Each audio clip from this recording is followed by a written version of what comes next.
And Sam Firke. Oh, guess we just started recording.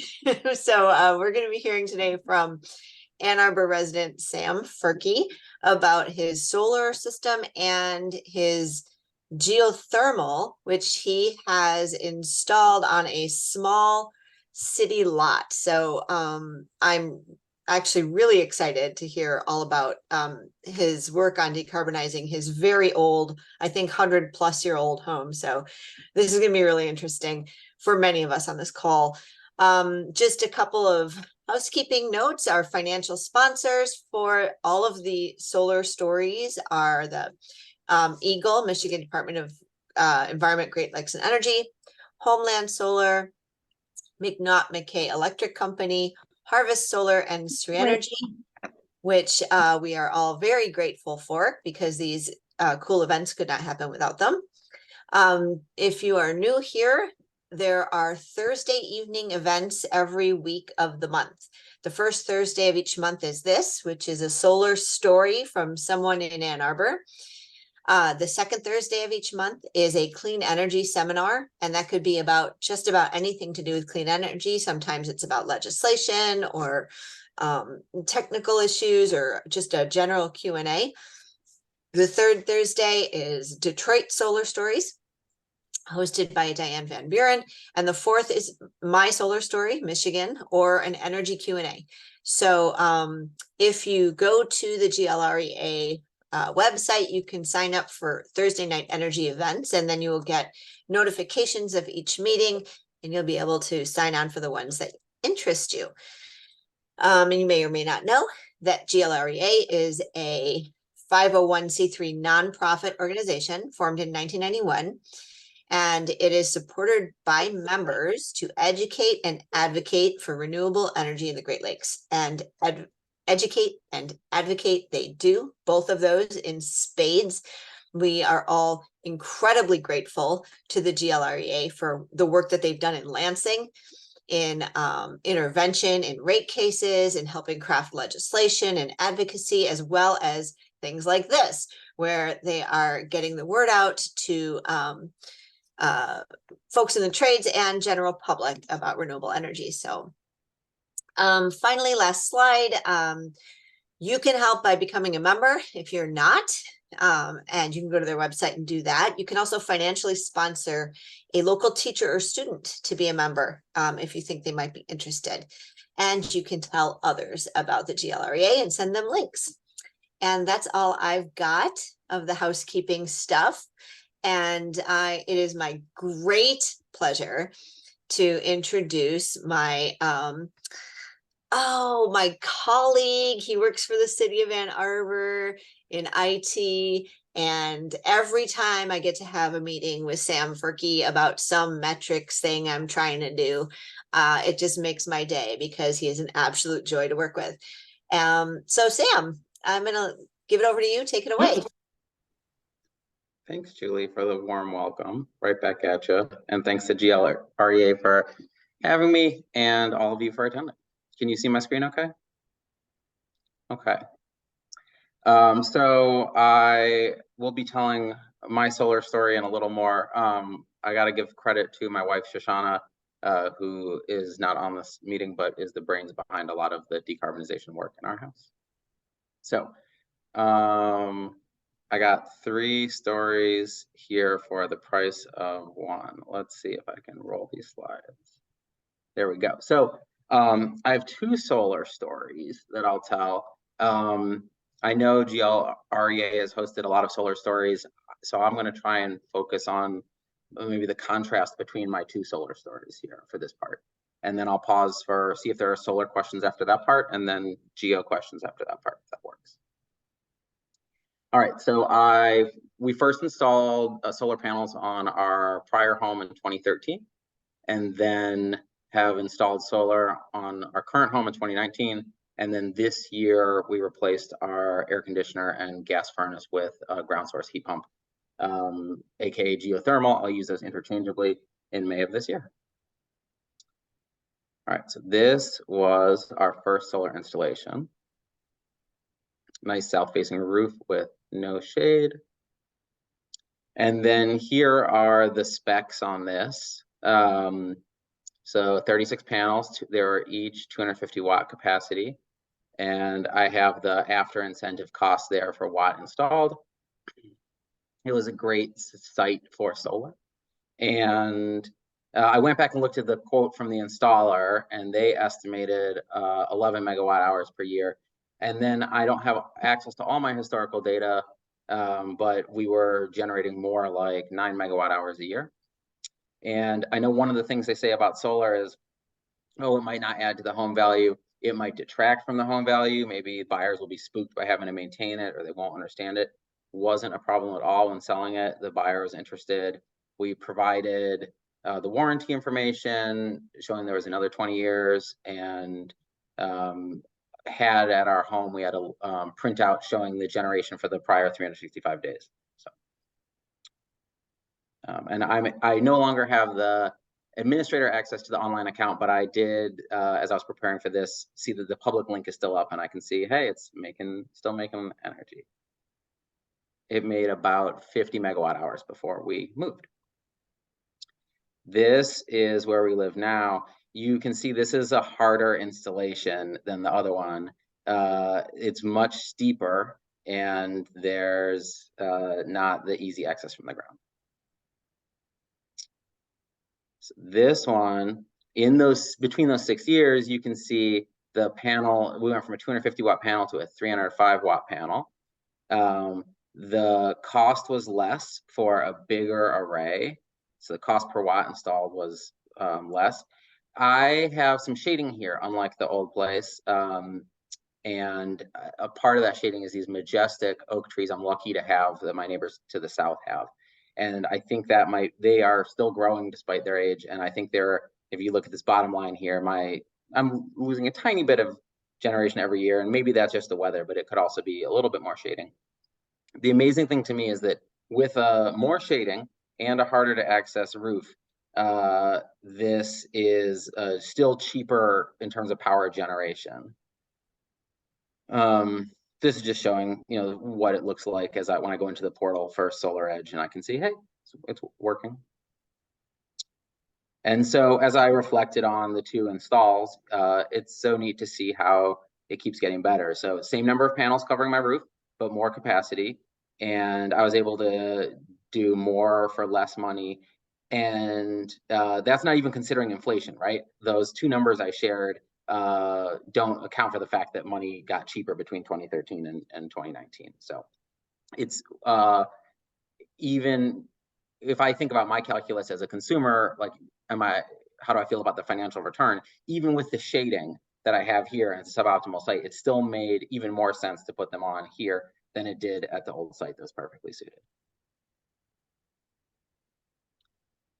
All right, so those are my solar stories. In terms of things that I take away from the experience, I do not have any battery backup. I wish I would look at that now. And I would also look at inverters that you can disconnect from the grid if you have a grid tied system, so that you can at least, even if you don't have a battery, you can get the in the moment generation from the panels into your house. That's more appealing now to me than it was then, and in part because of outages and in part because that technology keeps getting better too. I'll talk about the ground source heat pump next. Now that I've done that, I'd say getting solar, I was really straightforward. You don't have to decide which side of the house to put it on typically. It does come down a lot to, okay, it seems like a trustworthy installer. This is the one with the price I like, or the panels I like, or what have you. So and then you check that it's making electricity, and then I've forgotten, that I haven't. I go months without checking what it's doing. It's just doing it, spinning the meter backward on a sunny day. And then there's obviously lots of resources. I know GLREA has them out there. I listed a couple here. So there's the City of Ann Arbor Solarize program that Julie operates, and I would like flag. I have friends who've done Solarize who don't live in the city, who live in Scioto Township. Still work great for them. And then Michigan Saves for financing and for finding installers. So those are my two solar stories. Let me stop there and see if there's any questions about the solar before I go to the heat pump.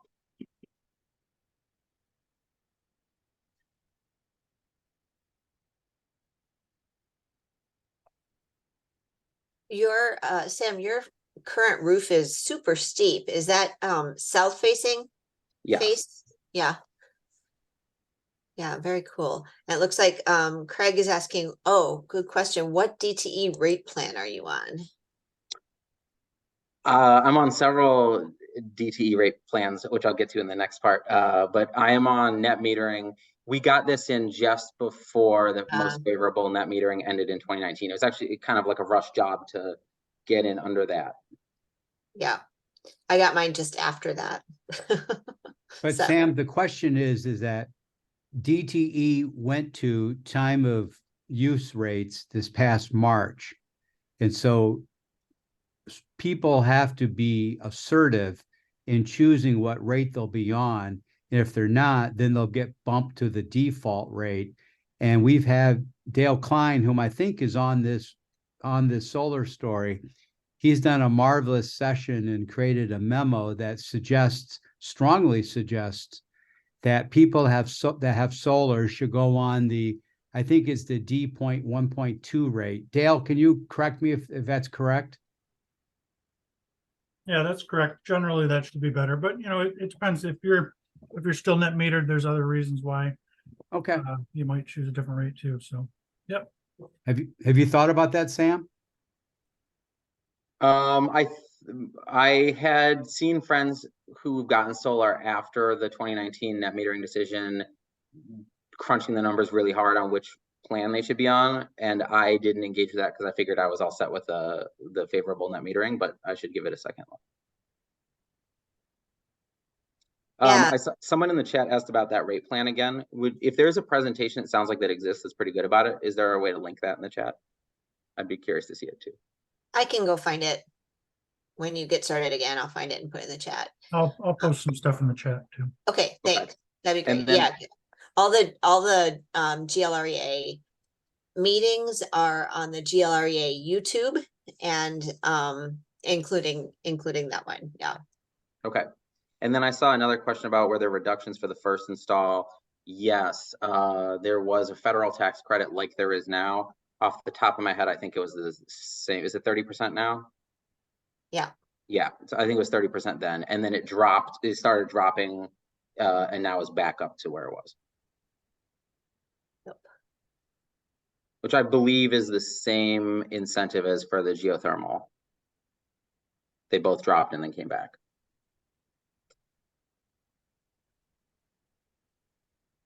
Okay, so let me switch to the heat pump and then we can always come back to this.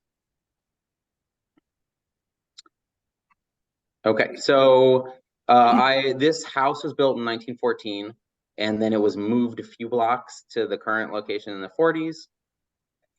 There's a lot to do. Some parts of the construction are still great, and then other parts needed a lot of work to be greener and safer and more efficient. So last year we replaced the knob and tube wiring in the exterior walls, which let us blow in insulation. Without doing that, it would have been a fire risk. And so that was a 2-for-1. It also helps with electrification to have the more modern wiring, and we saved money on our home insurance because a lot of people didn't want to insure a knob and tube house. I'm on a small lot, 6,500 square feet. I was recently looking at the Ann Arbor minimum lot size under conforming properties, and it's not much less than this. And so that's important for the story. And then I had a gas furnace and air conditioner both installed in 2001. And so last year was realizing I need to replace these sooner rather than later. And in fact, my gas furnace, the secondary maybe, broke in the dead of winter a year ago. And I decided, they said, hey, you shouldn't be replacing parts on a 20-year-old furnace. You should buy a new furnace. And I said, and I replaced the part and committing to a heat pump at that point. But it took a while to figure out what I was doing with it. So my thought process here first is, do I get a gas furnace and a conventional air conditioner again, or a heat pump? I think given where things stand with the climate crisis, it's not the time to be installing any new fossil fuel infrastructure. Where suitable alternatives exist, we just retire it when it makes sense, which was now. And so then I said, all right, I need a heat pump, and I know I can't do geothermal because I'm on this little lot with a lot of hardscape as well. So let me get some quotes for our air source heat pump. And I went to some installers listed on Michigan Saves as being heat pump certified, and two of them who came out said, have you thought about geo? And I said, I don't think I can. And they looked around and said, sure you can. And their heuristic was, do you have space for 2 very small wells or 3 wells 10 feet apart? So if it's going to be in a triangle 10 feet apart, my understanding now is that maybe a little more than 10 feet is optimal. But you don't need a lot of space to do 2 holes 10 feet apart. That's most properties in the city. You do need overhead clearance if you're going to do vertical wells, and so that is maybe a disqualifying factor for some sites. Not for me, thankfully. So that got me looking at ground source heat pumps too.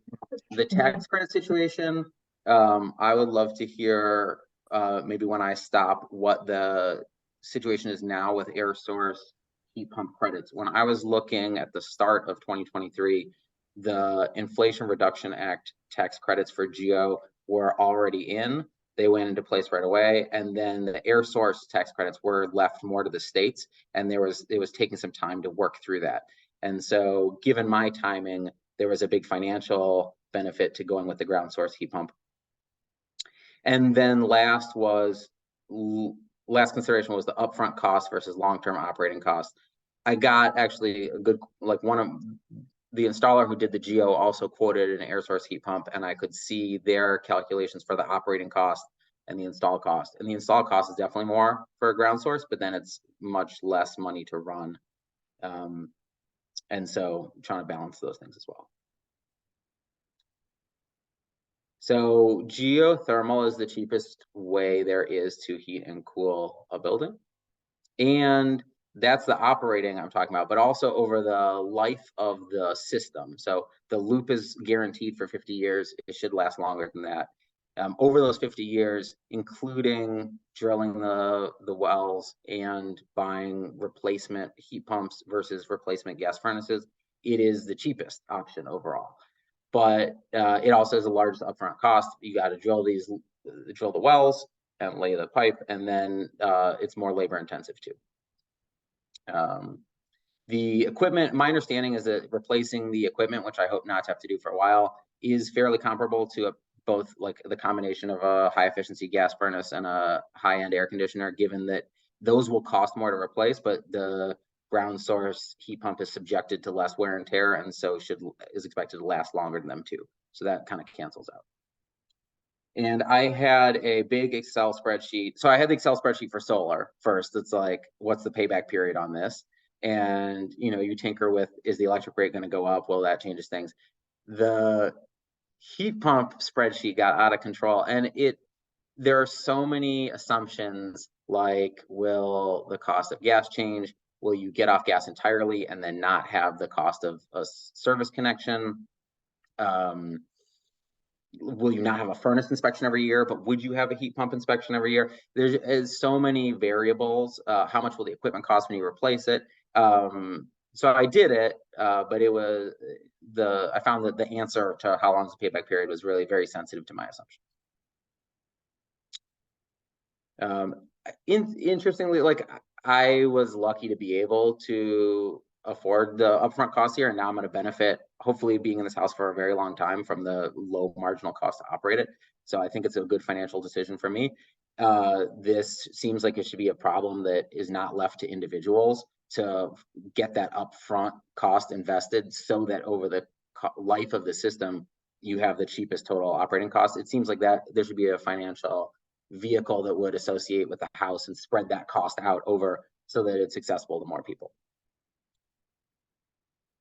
All right, so I mentioned that I thought solar is fairly straightforward. There's so much modeling that goes into the heat pumps. It's really cool. If you get a heat pump, either air source or ground source, I think your installer should be, definitely with the ground source, your installer should be showing you this, and you can see a lot of the assumptions that have to go into the calculations. In terms of sizing, it's critical to size it right, and you get I mentioned Rewiring America later. They have great resources on getting a heat pump, but you'll want to do a manual, have your installer do a manual J calculation, which figures out what your load is.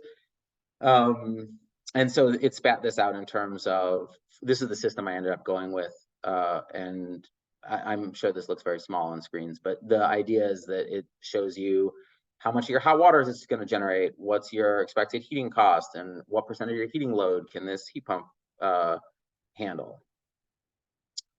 And then this is a table showing the weather on the left-hand side, how many hours a year the weather is like that. And then how is your geo or your auxiliary heat? You can see that's the far right is the aux. So once it's down to 17 degrees, that's when you would have a resistive heater kick in. And so this gives you a sense of what the runtime is expected to be over the course of the year on your unit. So the installation experience, my story here, it is cheaper to do horizontal wells. If you live on a lot with a ½ acre or more, I think you would do that. You get these big slinkies, it's 6 feet deep, and you get your exchange of heat with the ground that way. If you are on a small city lot, they drill these vertical wells. They are small, so 4 inches in diameter, you know, it's like this, a hole like this, and 270 feet down, and they drop a sealed U-bend pipe all the way down to the bottom and then grout around it. And so you get the 270 foot of exchange on the way down and the 270 foot up. And then I have another one. So it goes over 10 feet, down 15 feet, and then down and then back up again. And you get your 1,000+ feet of liquid going through and exchanging with the earth. There's lots to say about like how this stuff works, and it's cool to geek out on. Other people do it better than me, so I won't make that part of my story here. We were originally going to go in my front, drill into the dirt in my front yard where I have a rain garden, but in terms of getting access to the basement, the driveway was actually the best place for it. And we went through the driveway. I have this paver driveway, and so it ended up being this big thing. We had someone pick up the pavers, drill the holes, do all the digging, tamp it back down, put the bricks back. And we were able to fix some cosmetic and drainage issues too. So it was a benefit in that sense. If anyone needs a driveway done and you can time your driveway with your ground source heat pump installation, I highly recommend. I think there'd be a lot of synergy there. And then once it lives 6 feet under my driveway, and now it's not taking up any space, and no one's going to dig into it with a backhoe. It took a few months to plan. There's a few months of reading, and then even working with the installer was a few months. They had to order the unit. They got to figure out where they're going to go in. They got to line the driller up, who is in high demand. If you're in Washtenaw County, a lot of the installers use the same driller, and so they're in high demand. And then the drilling was 2 days. It was 1 day to drill each of the wells, and the installation then took 3 days after that. One neat fact I learned is that my installer said that if my old furnace had died while I was under contract but waiting for my heat pump to come in, they would have taken an extra unit they keep on hand to provide heating to like construction rough spaces and brought that in and plumbed it in at cost to keep me going on natural gas to make it possible for me to bridge to get my heat pump in. That was one thing I was worried about, is what if it dies while I'm under contract for the system. Okay, this is what it looked like at my house for 2 days. We warned the neighbors ahead of time. It was loud. It wasn't quite as loud as I feared. And this is this drilling rig where they keep putting on new 15 or 20 foot segments as they go. And that's how they're able to drill 270 feet deep. And that truck barely fit in my driveway. Here's what it looks like in the back. Here they finished drilling one of the wells, and you can see the black pipe snaking out of it. That's a 300 foot long in each direction. So 600 feet total of pipe. And you can see there's about 25 feet sticking out. The pipe is marked every foot with where you are in the 300 feet. So one of the questions I wondered was, well, how do you know that you actually got it drilled as deep as you agreed you would? Because it's critical to the performance of the system that the drilling's done right. And you can go out and look at the pipe and see like, okay, it says, 26 feet, there must be 274 feet of pipe in the ground. Here's where it comes into my house. And then it runs along my basement ceiling. One of those is for the in, one's for the out. And then here is the setup. So you got the The big box on the OSB is the flow center. No, sorry, it's where like any air in the system equalizes, and then the pump is below that, and then the big thing on the left is the heat pump itself. And it went right where my existing furnace went, which is really nice. They built that plywood thing. And you can see I got a new water heater too. I'll talk about that. This is what it looks like while it's running on the app. So this system is on its own electric meter. DTE has a very favorable electric rate for geothermal systems called D1.7. And in my case, my solar generation is all used up by my house. And so it made a lot of sense to put the Geo on its own meter. And then this system has a variable speed compressor, which is still kind of new, but my understanding talking to HVAC people is that it's already the standard in commercial and is taking over in residential. That means instead of like high or low, which is what a lot of heat pumps have and what a gas furnace might have, a two-stage, it can run really low where it has ludicrously efficient numbers. And so they try and size it so that it's running almost all the time, which was hard for me to wrap my head around. I was like, oh, it's bad that it's running, it's using electricity. But no, you want it to be running all the time. And if you oversize your system, it's not going to be running all the time. Here you can see it's running on compressor speed 2. Fan is also variable, and the loop pump is variable, so it syncs them all up for optimum performance. And you can see, all right, it's the loop temperature, the fluid in the ground is 65.8 degrees, and it's pulling air from my house at 73 and kicking it out at 52.9. And you can see how much juice it's using right now.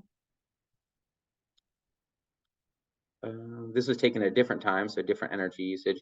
And you can see the blue is what temperature it is in my house, and the red is what temperature it is in the ground. And then this, I'll show it to you in watts, in watt hours, and then in dollars. I only have this from May, early May until now, but you can see it is pretty stingy with the electricity that it uses. So far, it was nice to have the occasion to crunch the numbers on the system versus the projection. So far, it's way outperforming the projection, which is a pleasant surprise. So this is estimating that I've used $42 in HVAC costs since May 13th, which is pretty stunning. I think this might be a little low. I think the dollar value I have it assigned might be a little low, but even just to be in this ballpark is exciting. And then things that I learned about ground source heat pumps that I found interesting, so I'm sharing back. I mentioned higher runtime is desirable. So things that go with that. I used to turn my gas furnace way down at night to try and save gas, and then it would blast back to a good temperature in the morning. Gas furnaces it's cheap to oversize them, and so they just get oversized, and so they're able to pull that feed off. The heat pump cannot do that, and if you tried to do that, it would activate the auxiliary resistive heat that it has for really cold days, which is tremendously expensive, and so you wouldn't want that. And so it means you have a similar temperature all day, and then if you're going to go on vacation and turn it off, you have to really like inch it back so that it doesn't to maintain effectiveness. If you never use your resistive heat strips on the coldest days, they say you've oversized your system. So I didn't like that idea that like I want my heat pump to cover everything, but they're like, no, then it's not optimally sized. You should be using your resistive strips a tiny bit on the tails of the coldest days. And then because it's running all the time, you get better filtration because there's more air going through your HVAC filter, and your house is a more uniform temperature, which is an issue here. And you get more dehumidification in the summer because you're running your compressor more. The system has a desuperheater where it uses waste heat from the heat pump to heat extra hot water. So I now have 2 hot water heaters. I had 1 gas hot water heater. Now I have 2 electric hot water heaters, and one of them is not plumbed to be heating at all. It's like a tank that is, the cold water goes into it. It recirculates with the waste heat from the Geo and gets heated up, and then that goes into my actual wired up hot water heater. So it's common to do your water heaters when you do if you install a ground source heat pump. There's no air conditioner noise, which is like the gift I give to my neighbors in exchange for the 2 days of drilling, which wasn't so bad. Now when they're eating a picnic and it's hot, there's no more when it kicks in. It's very quiet and it's in the basement. And then the air is less dry because it's not getting heated up really hot by a gas flame. And one neat thing here is that after the first year, you're kind of potentially using the ground as a battery. So all summer, I'm rejecting heat into the ground, and that's getting absorbed from the loop. And the ground is maybe heating up a little bit to the extent that it's not just dissipating into the surrounding area. Then it's winter, I need to get that heat back out of the ground. Well, it benefits me that I pumped heat into the ground in the summer. And I think there's some talk of like, if you lived in a purely hot climate, it could be an issue that you're only rejecting heat into the ground all the time. But in Michigan, we have a nice balance of rejecting and reclaiming. So I can't speak to that yet, but that's something I uncovered while I was learning about this. All right, and so my things I learned here, on each solar installation is unique too, but I think it's a lot easier to scale it up. And Geo is harder to scale because like my installer had to see, am I going to go in through the driveway? Am I going to go in through your front yard? I got to talk to the driller. It was, you know, the sizing took a lot more detail. So it just takes more time. So you really want to plan ahead and replace it before your current system fails, so you're not making a decision under pressure. I heard from friends since then who said they were like, all right, I'm going to get a heat pump. My system's 20 years old, and they talked to installers, especially a friend who's not in Ann Arbor, he's elsewhere in Michigan, and he just got a new gas furnace and air conditioner because he said, hey, I talked to installers, they said heat pumps don't work in Michigan, air source heat pumps don't work. That was true at some point. It's not true anymore. This is the solar story. What's that? Oh, I think Betsy is unmuted. Oh, Okay, maybe by accident there. Yeah, so I would say if your installer is telling you that a heat pump isn't going to work in Michigan, I mean, they work in Finland, they work in Michigan, they work in North Dakota. It's established, especially these newer ones that are for cold climate. I'm talking about air source heat pumps now. Ground source heat pump works anywhere because it doesn't care what the climate is. And so Michigan Saves has a nice list of certified contractors. That's how I found my heat pump installers. And Rewiring America was really useful. Their Electrify Everything guide helped me through this process. And last is just this slide from where I went to go find my geothermal installer. Was I went here and looked at who does geo in my zip code. And that's my ground source heat pump story. So I can take questions about this if anyone has them. thank you, Sam. If you want to stop sharing screen, then we can all see, I can see whose hands go up and stuff. Oh, and I see there's some in the chat. Yeah. Why does the geothermal system care if the air temperature is less than 17 degrees? That's so the loop does get colder, and so it's harder to get heat out of it, but that's less, so that's like, that makes it a little harder, but the major issue is that your house is losing heat faster to the environment. So it's just like how much you have to heat to keep up. That's awesome. And I have 50,000 questions, but I'm going to let other people ask questions first. And Abraham, I think, and then Harvey. Yes, can you give an overview of your costs, installation costs, and your and how it was funded? Yes, I should have put that on the slides. The installation cost after the tax credit was like mid-30s. It was, yeah, it's not cheap. That's for the solar, or that's just the heat pumps? Oh, sorry, that's just for the geo. Okay, so that's the geo and water heaters. You gotta like sort of price. There's a lot of apples and oranges to control for, but yeah, that's for the geo and the water heaters. And then the solar I had on the slides, but like 20,000 after incentives. Yeah. Right. So it was in the mid-30s after the 30% investment Yeah. tax? Yeah, Okay. I got multiple quotes and they both came in once I went with a better performing heat pump and upgraded water heaters, and the quotes I was getting was around 50,000 pre-incentives. Sam, I'm curious, just on that note, you mentioned that your payback calculations were highly dependent on the assumptions you were making when you were trying to do them, but do you have a range? I wish I had the spreadsheet and I should have prepared that. Let's see, it's like maybe 13 years.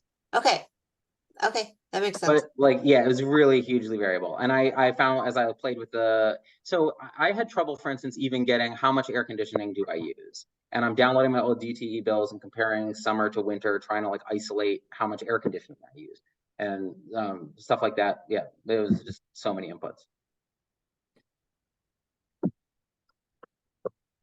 I think Harvey had his actual hand raised. Go ahead. So I just want to verify, did you say you're not using battery backup? Correct. And are you considering it?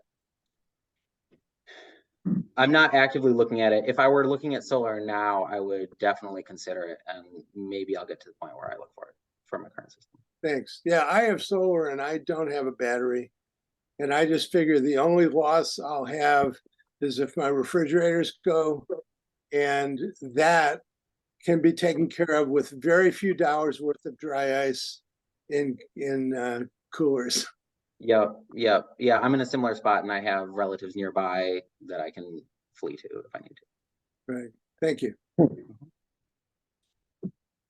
Dennis? Thank you for your presentation, Sam, and you've done a lot of work, and it looks good. I was wondering, I was interested in geothermal about 10 years ago or so, and I had a man come out and look at it, and he said he didn't recommend it. And he didn't really tell me exactly why, but I just wondered if you've run into reasons why they might not work for some people in certain places. We have, where I live, the groundwater is not too deep. So we have to, 10 feet, 15 feet, I think you'll find groundwater just about any place where I live.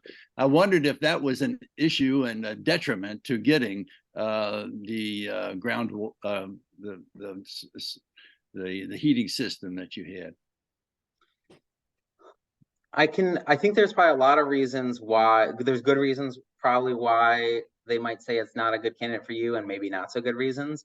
I know if you have a pond, actually, I know it's not your situation, but if you have water like that, that's the cheapest and most efficient way to do geo, is to not drill at all, and they'll put the loop in the pond.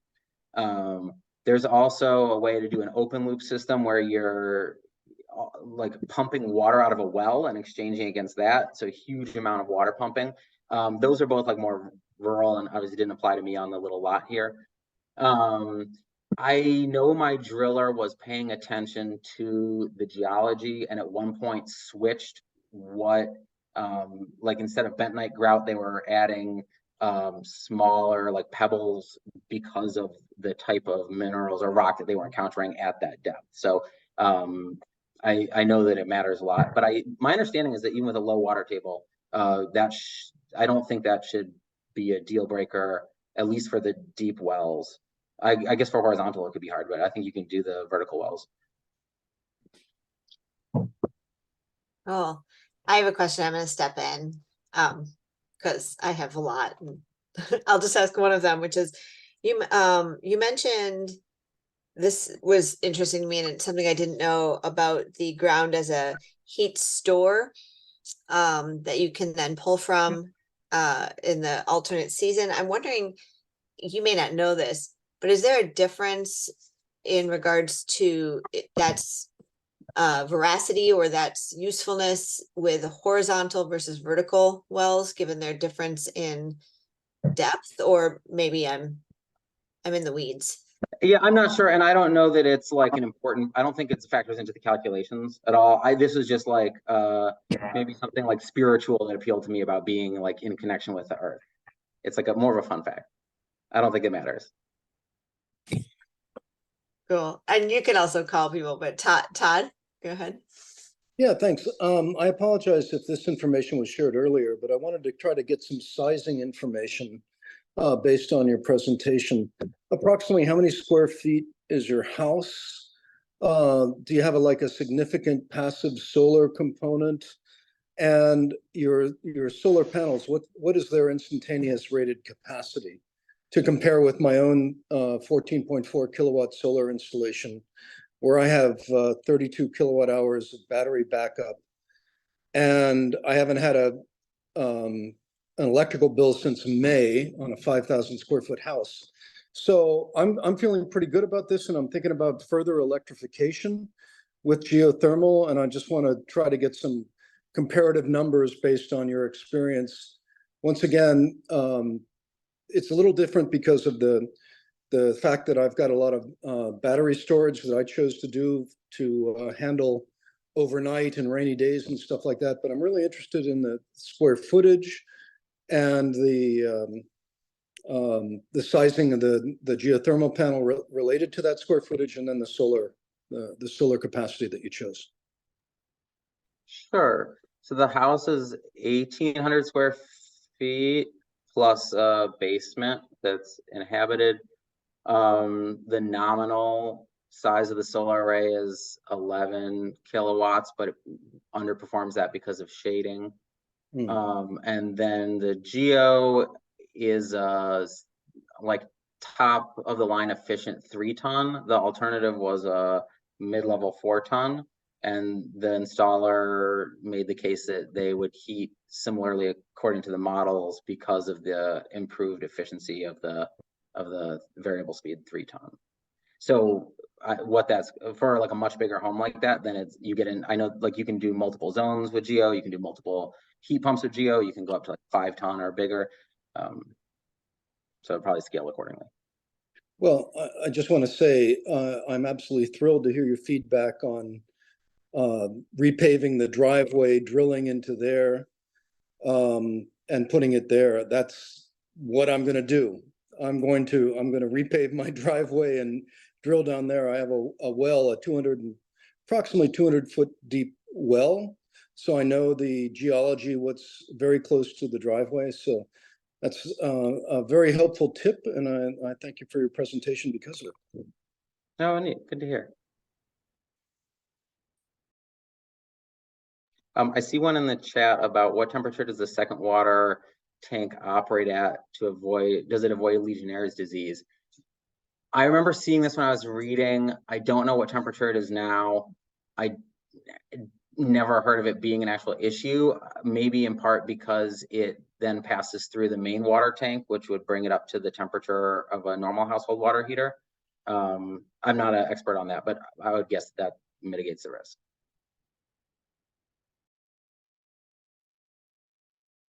And there's a couple more. I'm going to sneak one in here too that goes back to the very, very, very beginning of your presentation.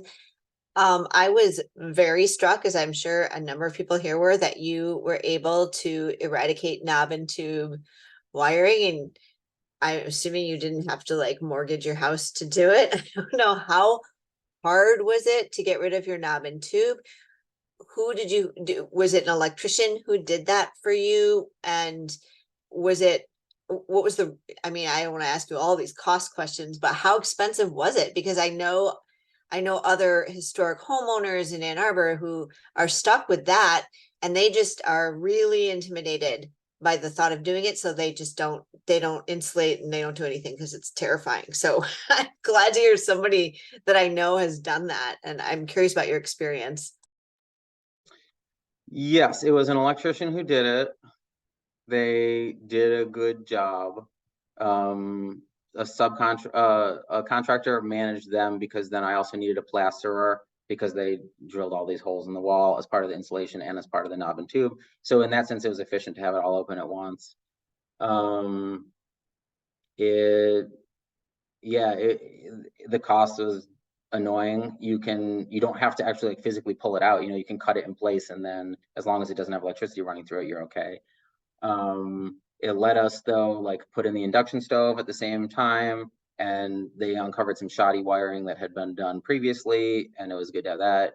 Grounded outlets something I didn't have in a lot of my house. So it was nice to have that. And then I went from a like sort of no-name home insurer because the home insurer I had at my old home rejected me at the new home. They were like, nope, knob and tube, won't touch it. And so I'm saving $1,000 a year on the home insurance because of the reduced fire risk. Also, if that implies that there was a fire risk, it's also good, like for the safety of my family, that I don't have it anymore. So yeah, definitely an investment, but at least that one has a financial payback too. In addition to being able to put in the insulation, which has its own financial payback, it has the insurance one as well. That's awesome. And I do know that Michigan Saves will help with all of that kind of stuff as well, and help bundle some of those things too. So it's a great resource. Thank you. I may send people to you for your experience if people are asking about it. Dale. So I'm curious how big your furnace was that you took out, how many BTUs or tons that was for heating. I bet it was a lot bigger. Yeah, it was, I don't remember the exact value, but definitely much bigger. And my understanding was like, don't try and do any sizing based on your old furnace. Just Exactly. do it. Yes. Yeah. And I would comment that that's generally a small hurdle with some installers that you ask, they'll be like, well, you have this big so far, and we've always put really big ones in, and then people are pretty happy because it's nice and warm. But if you do a heat pump, it's not necessarily the same kind of logic that you should be using. So Definitely. Okay. Yes, I'm wondering if you used Haley Mechanical for the Geo system, the water furnace, and did you use Cribley? Both of these companies are out of Dexter. Did you use Cribley for the drilling? Yep. Yeah. That we used Haley. Exactly right. We used Haley, and then they subcontracted drilling. Okay, thank you. Good to know. Did you see any difference? I know you haven't been through winter yet, but did you see any difference in comfort over the summer compared to your traditional air conditioner? Yes, I think we got better mixing around the house. So we have like a lot of stratification in the old house.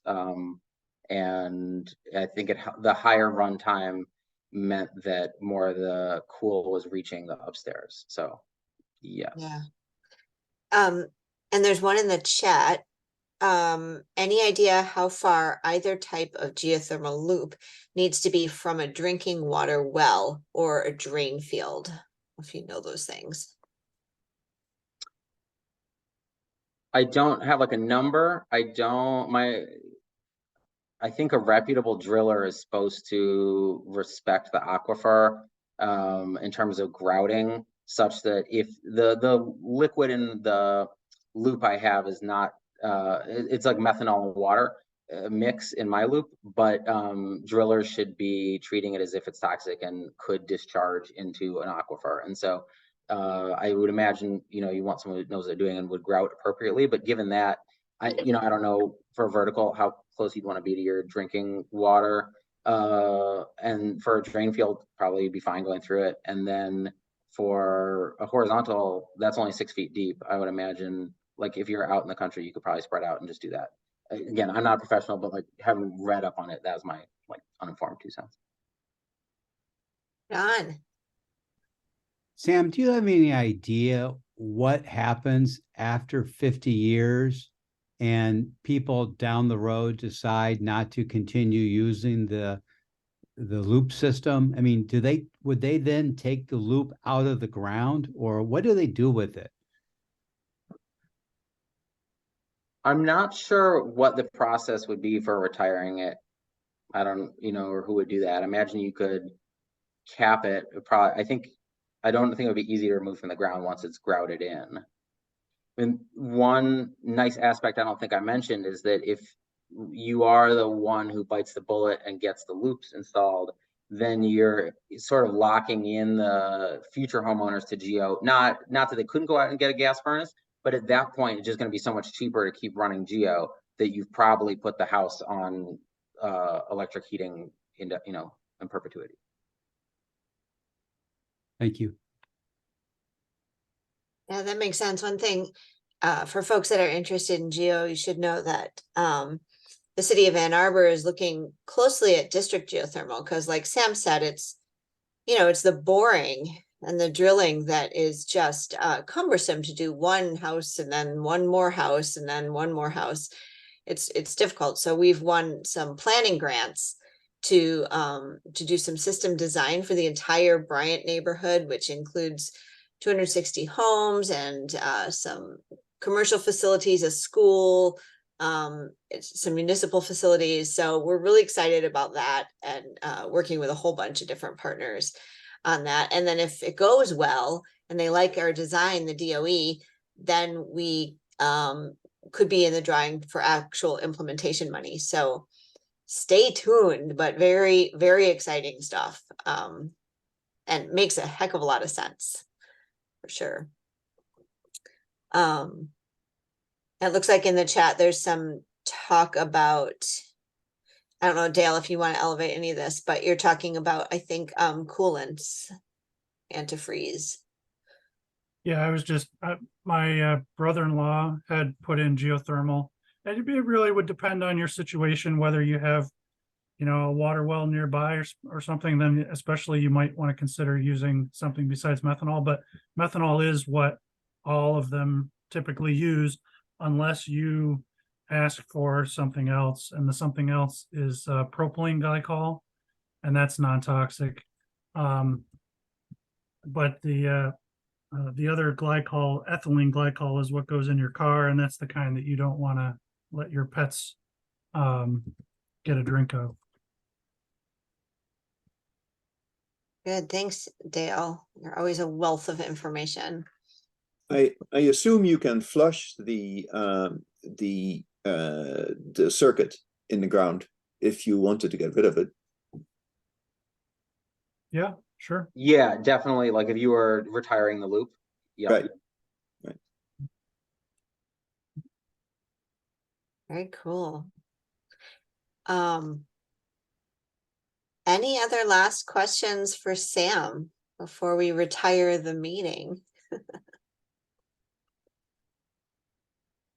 It doesn't think so. My only last question for Sam is, if you ever don't want to work in IT again, you can come work at OSI and you can help us teach people about heat pumps and solar, because we can use all of that we can get. Oh, one more last question. Dave Curtis. I just might have offered you a job, but we can't pay as well as IT, so you should probably stay where you are.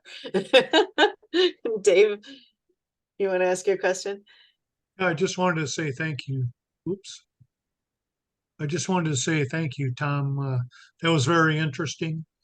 I haven't heard before someone who's done solar and geothermal, whereas where I used to work, we did geothermal and then solar, and there was some complications thereof that probably exist today, but since I'm retired, I won't comment. Thanks. Dale, did you have a comment I too? just had one more comment. Sorry, the one of the slides that you showed, it showed maybe like 300 something watts is what your compressor was using while it was running, and that's really amazing that it would be able to use that low. I have an air source heat pump that I put in recently, and it's not as fancy. Like what you have is, it's got a variable speed compressor and variable speed fans, and that's kind of the best level that you can get for a geo system, I think. My point is, the air source heat pump that I put in is not quite like top of the line, the fanciest kind. It's more like a better bang for the buck. But the lowest I see that it throttles down is something like maybe 1200 watts or something like that. And you don't really know until you compare, well, how much heat is being delivered versus how much you're using. But in any case, it's really impressive that can go down as low as 300 or 400 watts. That's like as much as a heat pump, air source heat pump water heater uses just to heat water. So it's pretty amazing. Yeah, thanks for sharing those comparison numbers too. Yeah, that's really interesting. Sam, you and your family are going to be comfortable and safe and healthy in that house for a very, very, very long time, hopefully like forever and ever. That's the plan. Yeah, congratulations on your projects, and thank you so much for taking the time to come and share it with us. This recording will be there. I heard from Jen Grimes today. She was at our meeting that she's going to be spreading out the recording of this to the entire IT department. Now, if you don't want her to do that, you should probably talk to her, but I think people are really interested in what you've done, and way to be at the cutting edge. So Well, thanks everyone for coming and for all the good questions too. And if you have any individual follow-ups, I'm findable on the web. You can just search for me and then drop me a line. So I'm happy to talk more about any of this stuff.